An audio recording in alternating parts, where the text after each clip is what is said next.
महाराज जी, जो भक्त नाम जप करते हैं क्या उनको भी मृत्यु के समय कष्ट होता है? भक्त और अभक्त की मृत्यु में क्या अंतर है? अंतर है। पहले भक्त और भक्ति की ही मृत्यु में अंतर है। एक भक्त पूर्ण समर्पित जीवन भर भगवान का भजन करती है, गाढ़ अवस्था को प्राप्त हो गया, तो उसकी मृत्यु के समय ऐसी बात होगी जैसे हाथी के गले से फूलों की माला टूट गई, पता ही नहीं चला। लेकिन अब जो साधारण भक्त है उसको मृत्यु के समय भयानक पीड़ा भी होगी, लेकिन उस पीड़ा में भगवान का स्मरण भी होगा।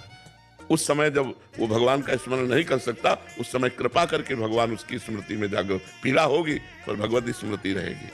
और उस महापुरुष की जो गाढ़ अवस्था को प्राप्त हो गया है, उसको तो पीड़ा का अनुभव ही नहीं हो, जन्मत मृत दुसा दुख होई, वो दुख उसको अनुभव में नहीं आता है। और जो अभक्त है उसको तो हम कह रहे हैं, आपको दिखाई दिया कि दिल फेल हुआ, 1 सेकंड में मर गया, लेकिन वो जन्म मरण से मुक्त थोड़ी हो गया, तो लाखों करोड़ों बार मरेगा, जन्मेगा, उसका कोई महत्व नहीं है। महत्व है भक्ति का, भगवान की भक्ति में। जो शुद्ध भक्त है उनको तो विष्णु दूत लेने आएंगे। जो कच्चे भक्त हैं, जैसे भक्ति तो करी लेकिन पहले शरीर छोड़ दिया, उन्हें कौन लेने आएगा? उनका फिर जन्म होगा। जब तक भगवान का साक्षात्कार नहीं होता तब तक धर्मराज लेने आते हैं, यमदूत नहीं आते। नहीं, बड़े सम्मान से लेके जाते हैं, धर्मराज स्वयं आते हैं। जैसे पतिव्रता थी सावित्री जी, तो परम पवित्र थे सत्यवान जी, तो उनको लेने के लिए यमदूत नहीं आए, स्वयं धर्मराज जी आए थे, तभी तो सावित्री जी की धर्मराज जी से बातचीत हुई।